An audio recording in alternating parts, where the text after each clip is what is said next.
What if I told you with everything? The moment Xiao Yan stepped out of seclusion, the entire Central Plains trembled. With his very first move as a saint, he crushed three half-saints, legends in their own right, and declared vengeance that would burn for 10 days straight.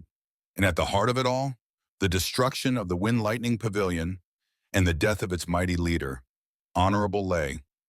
But this wasn't just about revenge, it was the birth of a new era. So buckle up, because today we break down Xiao Yan's saint breakthrough, his brutal revenge, and the terrifying enemies that now loom on the horizon. Xiao Yan's emergence at the saint realm was nothing short of a cosmic earthquake. Imagine it. Three half-saints, being spoken of as living legends, stood before him. And yet, in a battle that stunned the world, Xiao Yan killed two outright and crippled the third. The clash was so devastating that even the Hun Clan, one of the most ancient and untouchable forces in existence, had to send a saint to intervene. Word spread like wildfire.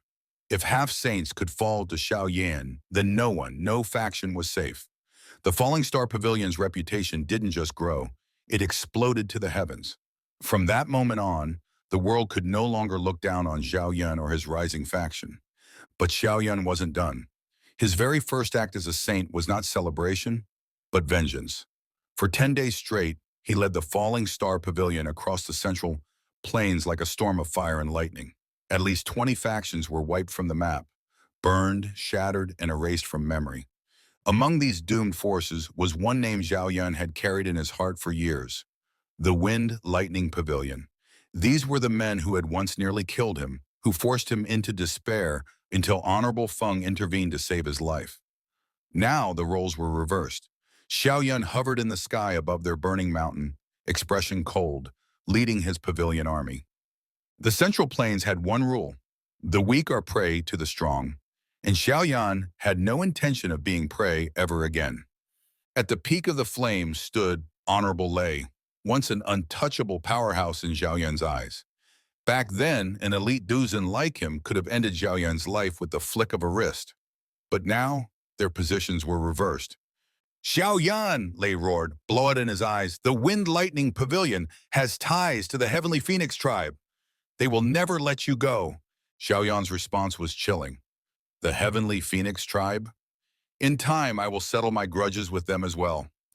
When Xiao Yan declared that Lei had killed 28 of his pavilion brothers, it was like a death sentence. Lei panicked, unleashing his 3,000 lightning movement, his body splitting into countless lightning-fast afterimages. But Xiao Yan only laughed quietly. He clenched his fist. Boom! Space itself collapsed.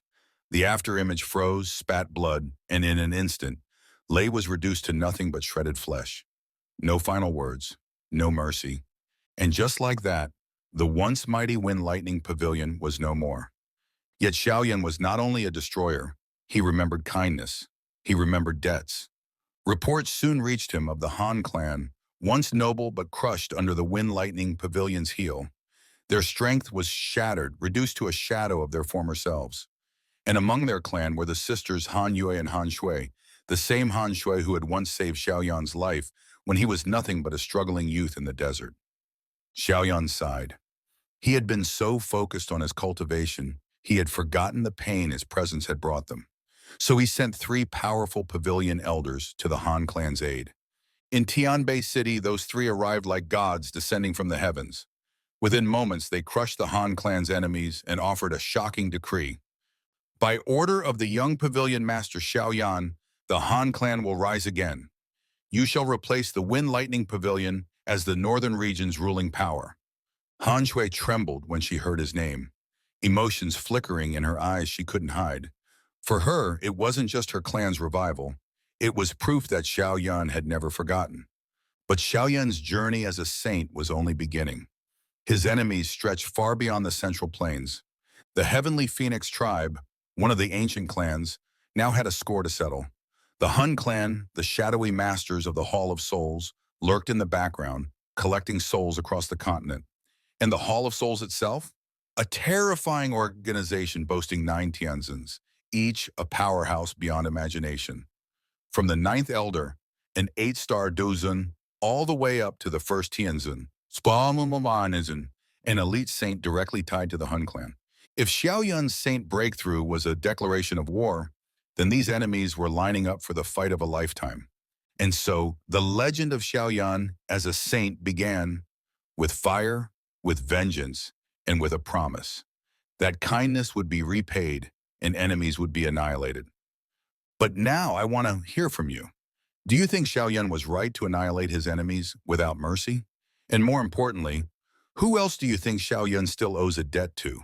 Could it be the Heavenly Phoenix tribe? Or does his true showdown lie with the Hun Clan and their Hall of Souls? Drop your thoughts in the comments below because this is just the beginning of Xiao Yan's journey at the saint level. If you enjoyed this breakdown, make sure to like, subscribe, and hit that bell so you don't miss the next chapter of Battle Through the Heavens. Until next time, see you among the flames.